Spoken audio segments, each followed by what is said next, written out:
Self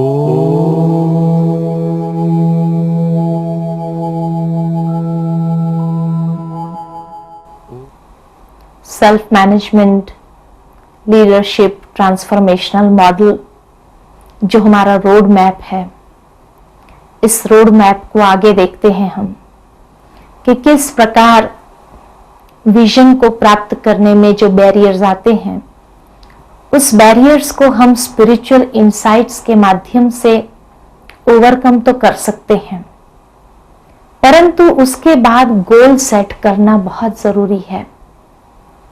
अब goals का अर्थ क्या होता है और उसका सीधा कनेक्शन है पर्पस के साथ, कि जो पर्पस हमें ये बताता है कि मैं यहाँ क्यों हूं और उस क्यों हूं में ये गोल्स कहां तक हमें पहुंचा रहा है और किस प्रकार हमें आगे बढ़ा रहा है, ये जानना बहुत जरूरी है। जैसे मान लो कि मुझे लंदन जाना हो और उसके लिए मैं पहला गोल अपना सेट करूं कि यहां से मैं अहमदाबाद तक कैसे पहुंचूं।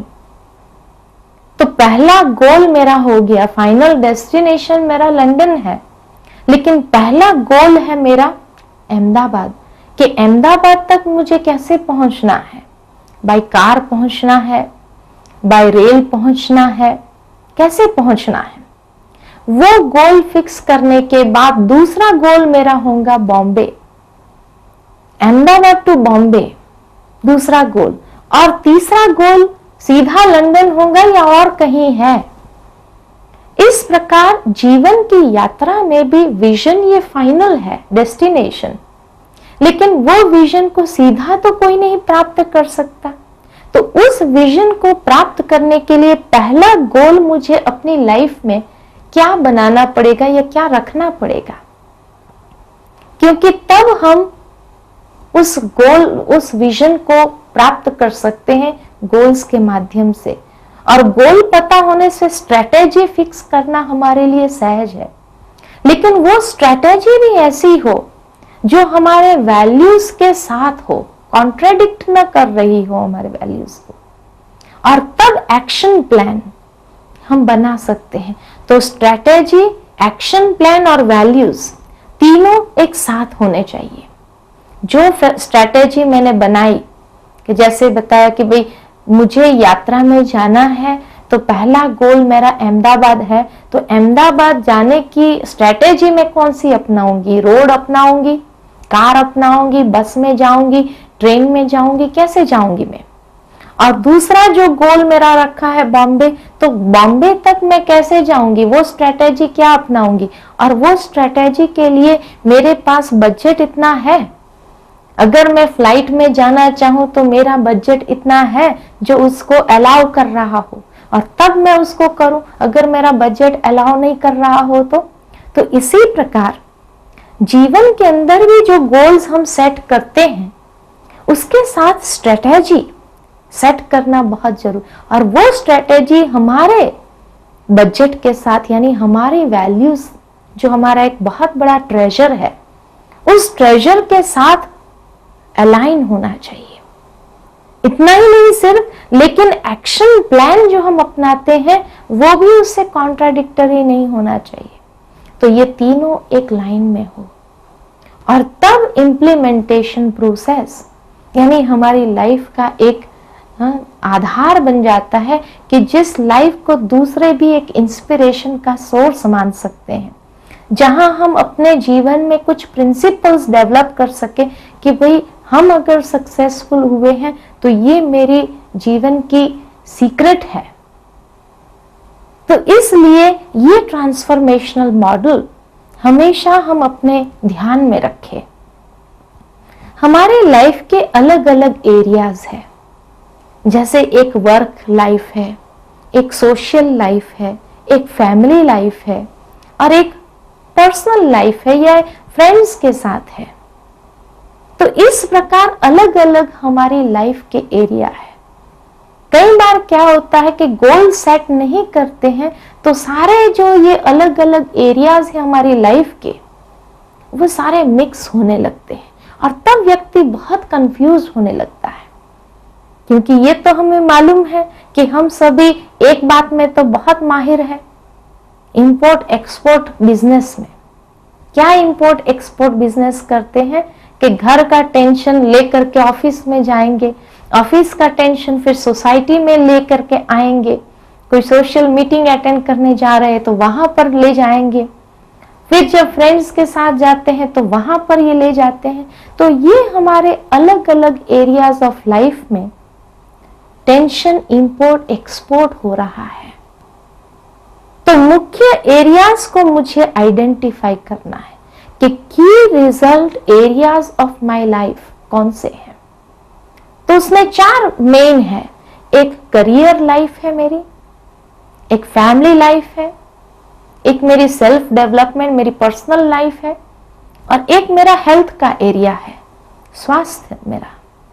ये 4 एरियाज हमारे लाइफ के विशेष है जो हर इंसान के साथ होता है, लेकिन इसमें कॉमन मैं एक हूं बीच में।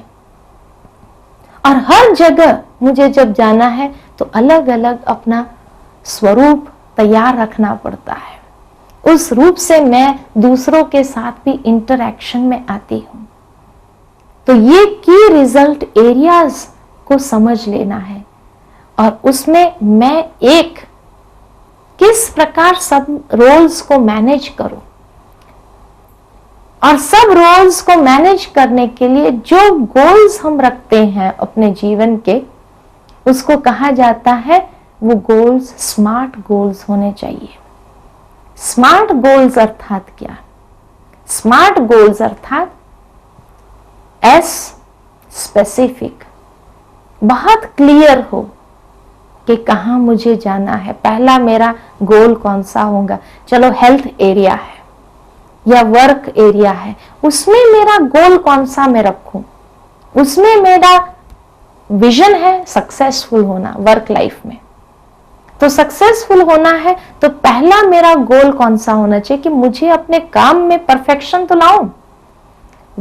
जो काम मैं कर रही हूं अगर उसमें मेरी एकाग्रता नहीं है, उसमें मेरी परफेक्शन लाने की एक भावना नहीं है, एडजस्ट या फ्लेक्सिबल नेचर मेरा नहीं है, तो हम कैसे उस विजन जो सक्सेसफुल हमने रखा है, अपना सक्सेसफुल बनना ये विजन रखा है, उसमें प्राप्त हो सकेंगे। या कई बार हम देखते हैं कि उस लाइन में तो हम सक्सेसफुल हो जाते हैं लेकिन फैमिली लाइफ में टोटली फेलियर हो जाते हैं। दूसरा एम मेजरेबल, कि उसको हम अच्छी तरह से नाप भी सके कि हाँ ये चीज करने के लिए ऐसा करना होगा या इतना करना होगा, इतना समय देना होगा, इतनी शक्ति देनी होगी, इतना मुझे अपना स्थूल खजाना देना होगा। जो भी बातें हैं मेजरेबल हो, कितना समय, चलो इस कार्य के लिए मुझे ये करना होगा। तीसरी बात एक्शनेबल, जो मैं प्रैक्टिकल कर सकूं। ऐसे नहीं कि मैं गोल्स बहुत ऊंचा बना दूं और प्रैक्टिकल कर भी ना सकूं मैं। साथ ही साथ आर माना रियलिस्टिक हो, जो डाउन टू अर्थ हो, जो कोई भी कर सके। और टी यानी टाइम बाउंड हो कि 3 मास के अंदर मुझे ये चीज अचीव करनी है या 6 मास के अंदर ये पहला गोल मुझे अचीव करना है। तो इस प्रकार स्मार्ट गोल्स हो, क्योंकि हमारे लाइफ के अलग अलग एरियाज है। जैसे एक वर्क लाइफ है, एक फैमिली लाइफ है, एक हेल्थ लाइफ है, एक सेल्फ डेवलपमेंट लाइफ है कि मुझे अपना पर्सनल भी करना होता है। ये 4 एरियाज हर एक के लिए है ये है। और एक बात में हम बहुत माहिर होते हैं, जो हम एक जगह का रोल दूसरे जगह के रोल के साथ मिक्स करने लगते हैं। और जब ये रोल हमारे मिक्स होने लगते हैं तब हम कंफ्यूजन या स्ट्रेस में आ जाते हैं, और वहां हम अपने जो गोल्स को सेट किए हुए हैं वो प्रैक्टिकल लीड नहीं कर सकते हैं। अब मानो कि ये जो गोल्स मेरा है मेरी हेल्थ में, किस प्रकार उसको मैं लागू करूं। तो हेल्थ में स्मार्ट गोल्स कैसे होना चाहिए? तो पहला तो स्पेसिफिक हो कि अगर मानो कि मेरी हेल्थ में प्रॉब्लम्स क्रिएट हो रहे हैं और उसका कारण वेट ज्यादा है, तो वेट ज्यादा है तो मुझे वेट कम करना, ये पहला गोल है। लेकिन पहला गोल ये स्पेसिफिक हो गया कि डॉक्टर ने मुझे बता दिया कि 20 किलो मुझे अपना वजन कम करना होगा, और जब हम 20 किलो अपना वजन कम करेंगे तभी हम स्वस्थ रहेंगे, तो स्पेसिफिक हो गया। दूसरा गोल हम फिक्स करते हैं मेजरेबल, कि 20 किलो कम करने के लिए, ये फाइनल है, लेकिन 20 किलो इकट्ठा तो कम नहीं होगा, तो 20 किलो कम होने के लिए हर मास मुझे कितना किलो कम करना पड़ेगा। मैं 3 मास के अंदर मैं 5 किलो कम करूं या 6 किलो, तो हर प्रति मास मुझे 2 किलो कम करना चाहिए या 3 किलो कम करना चाहिए, तो ये मेजरेबल हो। और उसके लिए एक्शन क्या मैं करूंगी, एक्शनेबल हो। तो एक्शन क्या होना चाहिए कि मैं एक्सरसाइज करूं।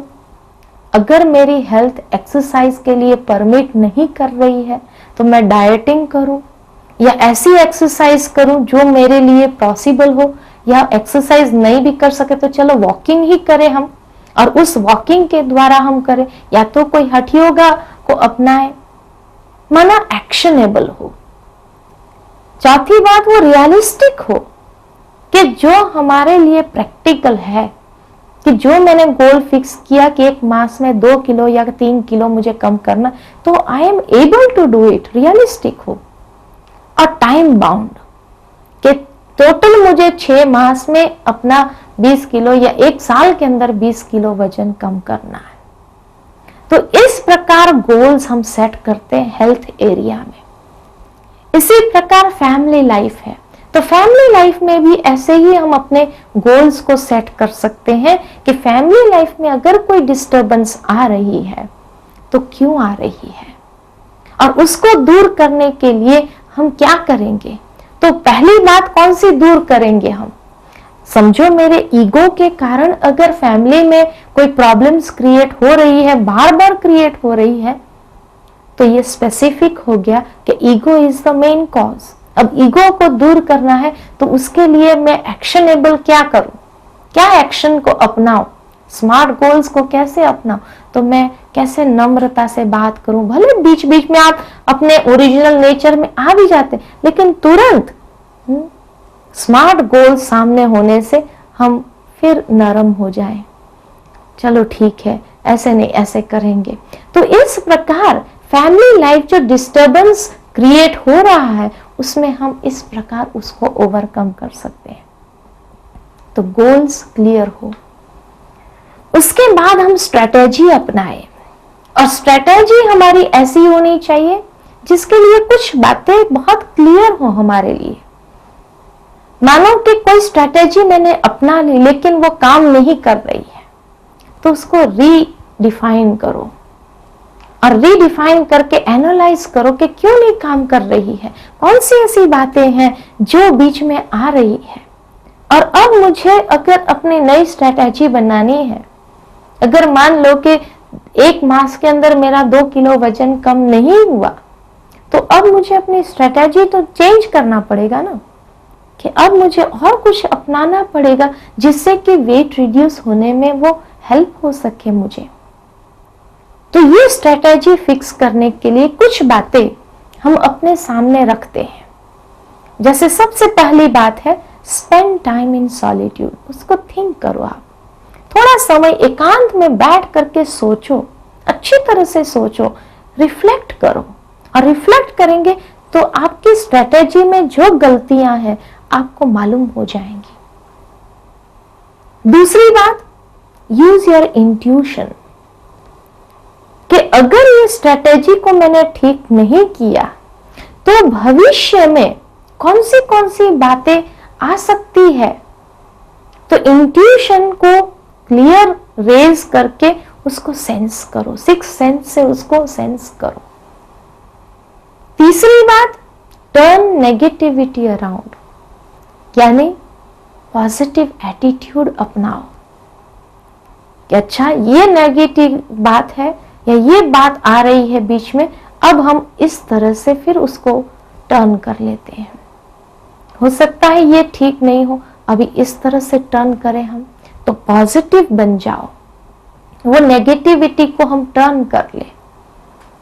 उसके बाद ब्रेक सेट पैटर्न्स कि बीच बीच में आप अपने आप को चेक करते जाओ, इवैल्यूएट करते जाओ, बीच बीच में देखो अपने आप को, ब्रेक सेट करो। अपनी जो पैटर्न्स है, जो हैबिट्स है, उसको तोड़ने का एक प्रयत्न करो। उसके लिए कोई रीत, कोई टेक्निक अपनाओ और फिर रीफ्रेम। उसको तोड़ने के लिए अब रीफ्रेम करो अपनी स्ट्रेटेजी को और पूछो अपने आप से क्वेश्चन, व्हाट इफ ऐसे किया तो, अगर ऐसे नहीं ऐसे किया तो, ऐसे नहीं ऐसे किया तो, ऐसे 3-4 अल्टरनेटिव्स हमारे सामने हो और 3-4 अल्टरनेटिव्स में से जो अल्टरनेटिव अति उत्तम महसूस हो रहा हो उसको हम अपनाएं। और उसके लिए फिर वो अपनाने के बाद भी क्या रिजल्ट आएगा, तो बी इमेजिनेटिव एंड बोल्ड। वास्तविकता को देखने का प्रयत्न और उसको समझने की शक्ति को धारण करो। ये स्ट्रेटेजी फिक्स करने में बातें हमें मदद रूप हो सकती है। और साथ ही साथ फिर इसलिए अगर इन सब बातों को इकट्ठे रूप में हम देखें, spend time in solitude, use your intuition, turn negativity around, break set patterns, reframe, ask what if, be imaginative and bold. ये हमारे टेक्निक्स है स्ट्रेटेजी को सेट करने में। और उसके बाद एक्शन प्लान। अब एक्शन प्लान में हमें कौन सी बात ध्यान में रखनी होती है? एक्शन के लिए भी, एक्शन करने से पहले अभी मुझे करना है प्रैक्टिकली, स्ट्रेटेजी तो फिक्स कर लिया, लेकिन अब मुझे प्रैक्टिकली जब करना है तो कौन सी बातों को ध्यान में रखना होगा ताकि हम प्रैक्टिकली उसको कर सके। तो उसमें पहली बात आएगी कंसंट्रेशन, कि मन की एकाग्रता हो करने के समय भी, जिससे हमारी क्वालिटी ऑफ लाइफ बेहतर हो। तो एकाग्रता होगी, क्वालिटी पर उसका फर्क आ जाएगा, असर आ जाएगा। कॉन्ग्रुएंस, कई बार हम करने से पहले उसका आउटकम ज्यादा सोचते हैं। अच्छा, ये करूंगी तो मुझे क्या मिलेगा, ये करूंगी तो उससे क्या फायदा होगा, ये ज्यादा सोचने लगते हैं। फायदा क्या होगा, मिलेगा क्या, बेनिफिट क्या होगा, ये बातें अधिक सोचने लगते हैं। और तब गीता में भी ये अर्जुन को कहा गया है कि तुम करते जाओ।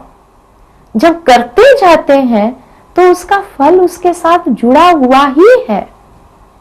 इसीलिए एकाग्रता को अपनाने की आवश्यकता है, जिससे हम क्वालिटी एक्शन प्रोड्यूस करें या क्वालिटी एक्शन करें तो उसका फ्रूट भी ऐसी क्वालिटी का होगा ही।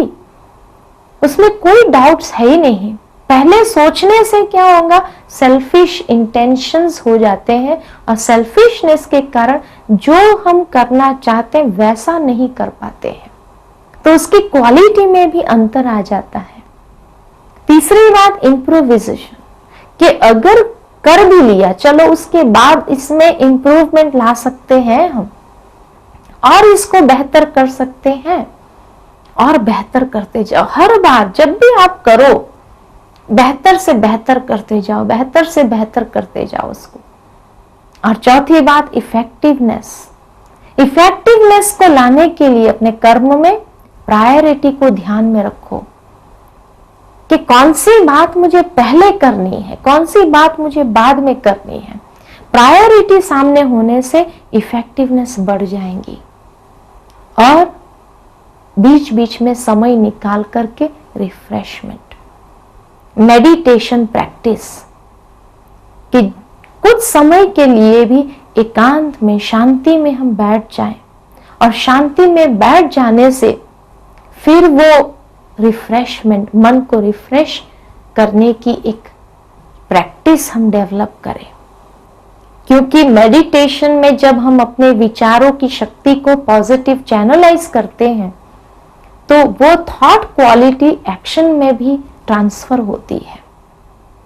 मेडिटेशन उसको ही नहीं कहा गया है कि बस हम बैठ करके अच्छे अच्छे विचार करते रहे और प्रैक्टिकली कुछ करे ही नहीं।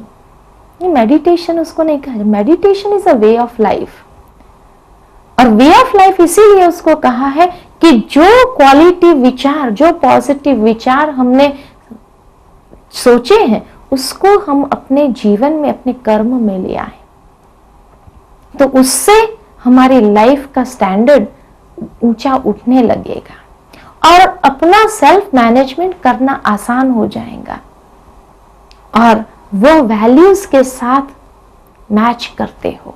तो strategy, action plan and values तीनों जब एक लाइन में है तो इम्प्लीमेंटेशन प्रोसेस गो अहेड, कोई रोक नहीं सकता है फिर। और उसके बाद बहुत फास्ट प्रगति आप महसूस करेंगे, क्योंकि उसके बाद आपकी टोटल लाइफ आपके कंट्रोल में है, आपके विद इन योर कंट्रोल है, लिमिट्स में है, इसलिए उसको करना सहज हो जाएगा। तो ये total self management planning model, और इसको जब प्रैक्टिकल हम करते हैं, यहां तो कुछ बातें हमने सुनी सिर्फ, क्योंकि प्रैक्टिकली उसको करने के लिए हमें चांस नहीं मिला, तो इसलिए इंफॉर्मेशन दी गई, तो बौद्धिक स्तर पर उसको हमने रिसीव कर लिया। अब उसको लाइफ में लाने के लिए वो एक्शन प्लान को अपनाएं, और तब हमारी लाइफ हमारे कंट्रोल में है। और जब हमारी लाइफ हमारे कंट्रोल में है तो वो इंस्पिरेशन स्वतः दूसरों को देने लगती है, and that becomes the guiding principles for others also, कि दूसरों को भी अगर हम बताना चाहें कि हमने कौन सी बात कैसे अपनाई थी, तो सहज हो जाएगा उसको भी स्वीकार करने के लिए। ओम शांति।